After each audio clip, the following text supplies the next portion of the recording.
Dear students, next heading பாருங்க biosafety and bioethics. biosafety and bioethics. biosafety now உயிரி பாதுகாப்பு. bioethicsனா உயிரி அறநெறின்றது. ஹெடிங்ல என்ன சொல்ல வராங்கன்னு பார்த்தீங்கன்னா advance in biotechnology and their application. இப்போ தொழில்நுட்பம் பயோடெக்னாலஜினா தொழில்நுட்பம் வந்து இப்போ அட்வான்ஸாக டெவலப் ஆகிருக்கு. அண்ட் தியர் அப்ளிகேஷன் அதன் பயன்பாடும் பார்த்திங்கன்னா அதிகரிச்சிருக்கு. ஒரு தொழில்நுட்பம் அதிகரிக்கும் பொழுது அதனுடைய பயன்பாடு அதிகரிக்குது. Are mostly associated with controversies. This is because ஏனெனில் the major part of the modern technology deals with the genetic manipulation.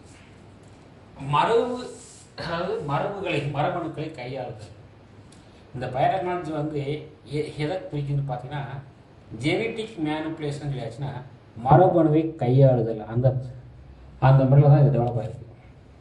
என்ன சொல்கிறாங்கன்னா advance in biotechnology and their application. இன்றைக்கி பார்த்தீங்கன்னா உயிர் தொழில்நுட்பம் எந்தளவுக்கு டெவலப் ஆகிருக்கோ அந்தளவுக்கு அதனுடைய பயன்பாடு இருக்குது. மோஸ்ட்லி அசோசியேட் வித் தான் கான்ட்ரவர்சிஸ் சொல்லியிருக்கான். ஏன்னா இதில் major part of the modern biotechnology நவீன தொழில்நுட்பம் நீட்ஸ் ஜெனட்டிக் வித் ஜெனட்டிக் மேனிபுலேஷன்னா நவீன தொழில்நுட்பத்தில் ஜீன்களை வந்து மரபணுக்களை கையாளுதலை பின்பற்றுறாங்க. இங்கே கொடுக்காம இஎல்எஸ்ஐ அப்படின்னு பார்த்தீங்கன்னா எத்திக்கல் அறநெறி, லீகல் சட்டம் அண்டு சோசியல் சமுதாய பிரச்சனைகள். இது 3 சேர்ந்தது தான் இஎல்எஸ்ஐன்றது பயோடெக்னாலஜி. அது பயோடெக்னாலஜியில் வந்து பார்த்திங்கன்னா அறநெறி இருக்குது, சட்ட சமுதாய பிரச்சனைகள் அது 3ஐயும் மனதில் வைத்து கொண்டு தான் இந்த பயோடெக்னாலஜி மக்களுக்கு சொசைட்டியும் பயன்படுத்துது. பாருங்கள் இந்த 2 relationship biotechnology broadly cover with relation between the biotechnology and society with particular reference to the ethical and legal aspects. ethical என்பது பார்த்தீங்கன்னா அறநெறி, லீகல்னா சட்ட ரீதியான கொள்கைகள் இங்கே கொடுக்கப்பட்டிருக்கு. பாருங்க வரையறுக்கப்படுதுன்றாங்க. அடுத்து பயோசேஃப்டின்றது உயிரி பாதுகாப்பு. இதில் என்ன சொல்கிறேன்னா biosafety is the prevention of the large scale loss of biological integrity, focusing both ecological and human health. Biosafety என்ன சொல்கிறாங்கன்னா பயோடெக்னாலஜி மூலமாக அதிக பாதிப்பு ஏற்படுது சொல்கிறாங்க. அதாவது பாதிப்பு ஏற்படுது எப்படின்னு பார்த்தீங்கன்னா சூழ்நிலையும் பாதிக்குது, ஹியூமனுடைய ஹெல்த்தும் பாதிக்குது. ஒரு தொழில்நுட்பத்தின் மூலமாக நிறையா பொருள் தயாரிக்கிறோம், அதனால் பாதிப்பு இருக்குன்னு சொல்கிறாங்க. பாருங்கள் இது எப்படி this prevention mechanism including condition regular reviews of the biosafety and laboratory settings.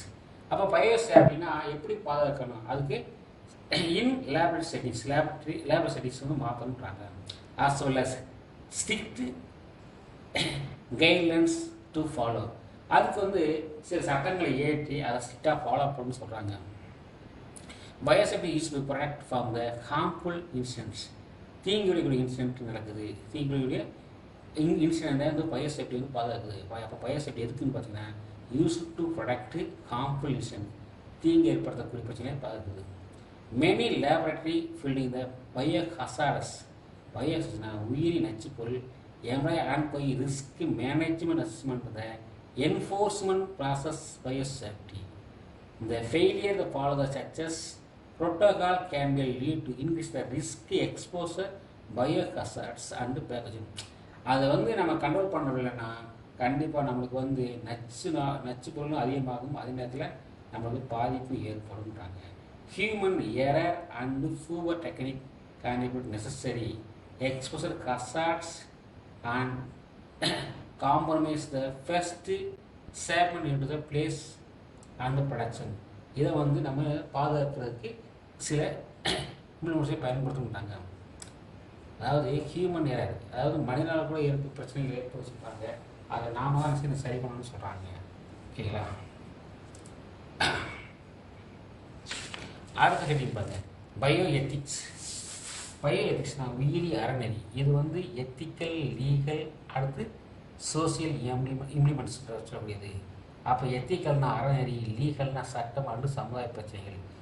Bio ethics refers to ethical issues emerging from the advance biology and medicine. அப்போ என்ன சொல்லணும்னு பார்த்தீங்கன்னா, பயோ டெக்னாலஜி வந்து இந்த பயோ எத்திக்ஸ் வந்து எதை பற்றி ஸ்டடி பண்ணுறோம்னு பார்த்தீங்கன்னா, மெடிசின் பற்றியும் உயிரியல் அண்ட் மெடிசனை பற்றி தான் படிக்கக்கூடியதான் bioethics. It is also moral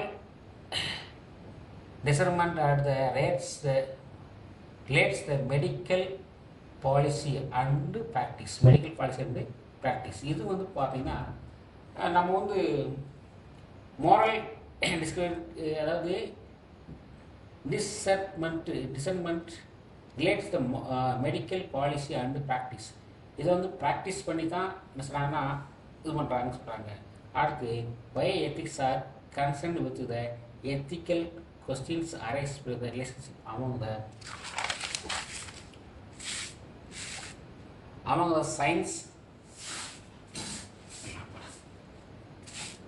science, biotechnology and medicine. மூன்று துறைகளிலும் இது யூஸ் பண்ணுறாங்க. அது it including the study of value regulating primary care and other branches of medicine. Primary care and other branches of medicine. The scope of the bioethics is directly related to the biotechnology. அந்த scope வந்து பார்த்தீங்கன்னா bioethics அறநெறி வந்து directly related to the biotechnology including cloning method, gene therapy, அடுத்து life extension, அதாவது life ஸ்பேனை வந்து extend பண்ணுறது, ஹியூமன் ஜெனட்டிக் இன்ஜினியரிங், அதே மாதிரி aesthetics, lifespan and manipulation of the basic biology through the altered DNA, RNA and proteins. இதெல்லாம் வந்து அந்த எத்திக்ஸ் பயன்படுத்துகிறாங்க. எத்திக்ஸ் மூலமாக அந்த பயோடெக்னாலஜியில் என்னென்ன இருக்கோ அதெல்லாம் அரேஞ்ச் பண்ணுறாங்க, சரி பண்ணுறாங்க. இந்த development of biotechnology will affect future evolution and may require the new principles as the biotic ethics and values into the biological character and structures. The ethical, legal and social implications program was found in the 1990 as integral part of the human genome project. அப்போ 1990 வந்து human genome ப்ராஜெக்டை வந்து உருவாக்குனாங்க. இது பார்த்தீங்கன்னா this mission of the ELSI program is identify and address issues the raised genome research. அப்போ தான் அது அந்த ஜீனோம் ரிசர்ச் வந்து டெவலப் ஆச்சு சொன்னாங்க. To affect the individuals, family and society. இது வந்து என்ன பார்த்தீங்கன்னா அந்த ஹியூமன் ஜீனோம் ரிசர்ச் பண்ணாங்க இல்லையா, அப்போ வந்து டு அஃபெக்ட் வந்து இண்டிவிஜுவலையும் பாதிச்சிச்சு, ஃபேமிலியும் பாதிக்குது அண்ட் சொசைட்டியும் பாதிக்குது. A percentage of the Human Genome Project at the National Institutes of the Health and US Department of Energy was developed to ELSI. இதை வந்து யார் பண்ணான்னு பார்த்தீங்கன்னா இஎல்எஸ்ஐன்றதை ரிசர்ச் பண்ணுச்சு. இஎல்எஸ்ஐ தான் ரிசர்ச் பண்ணி சொல்கிறாங்க. அடுத்து பார்த்தேன் ஜெனட்டிக் இன்ஜினியரிங் அப்ரசல் கமிட்டி, அதே ஜிஇஏசின்றது. அப்போ ஜிஇஏசி சொல்லக்கூடியது வந்து பார்த்தீங்கன்னா is and apex body under ministry of the environment. இதுதான் முக்கியமானது. எப்படின்னு பார்த்தீங்கன்னா என்விரான்மெண்ட் மினிஸ்ட்ரி ஆஃப் என்விரான்மெண்ட்னா ஜிஐ தான் என்னது மினிஸ்ட்ரி ஆஃப் த என்விரான்மெண்ட் சொல்கிறாங்க. இந்த forest and climate changes regulating manufacturing, use, import and export. இதுக்கெல்லாம் காரணம்னு பார்த்தீங்கன்னா உருவாக்குறது, அதை பயன்படுத்துவது, import, export and storage of hazardous microbes and genetically modified organism and cells the country. இது வரைக்கும் 2 கொஸ்டின். அதான் ஜிஇஏசின்னு சொல்லக்கூடியது. அப்போ ஜிஇஏசின்றது வந்து பார்த்தீங்கன்னா apex of the under minister of the environment, சூழ்நிலையுடைய நுனிப்பகுதி தான் என்னது ஜிஐசின்னு சொல்லக்கூடியது. ஓகேப்பா, அடுத்து பார்த்தா it was established as the apex body accord to approve the activities involving the large scale use of hazardous microorganisms and recombinant research industrial production.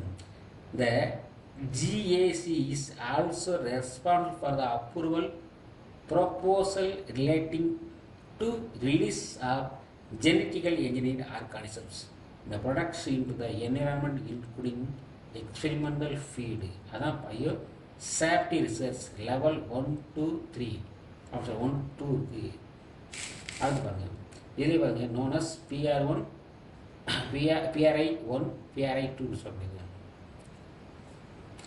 அதான் PRI அப்படின்னா அது biosafety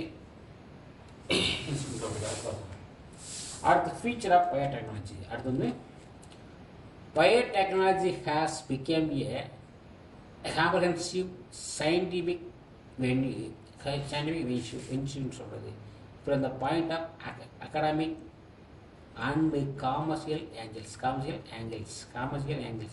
இது வந்து ஃபியூச்சரில் வந்து எப்படின்னு பார்த்தீங்கன்னா நல்லா டெவலப் ஆகும் சொல்கிறாங்க.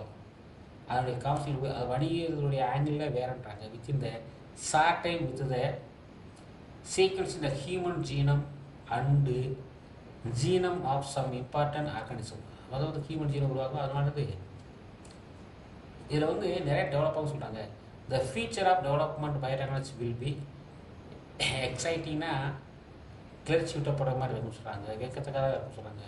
என்ன வியக்கத்தக்கதாக ஃபியூச்சரில் இருக்குன்னு பார்த்தீங்கன்னா, this development in the biotechnology will lead new scientific revolution, புதிய பரிமாணத்தை உருவாக்க சொல்கிறாங்க. Change the lives and future people, வருங்கால மக்களுக்கு ரொம்ப பயன்பாடாக இருக்குன்னு சொல்கிறாங்க. Like industrial and computer revolution, வரும் கம்ப்யூட்டர் உலகத்தில் இது முக்கியம் வாய்ந்த ஒன்றாக கருதப்படுறாங்க.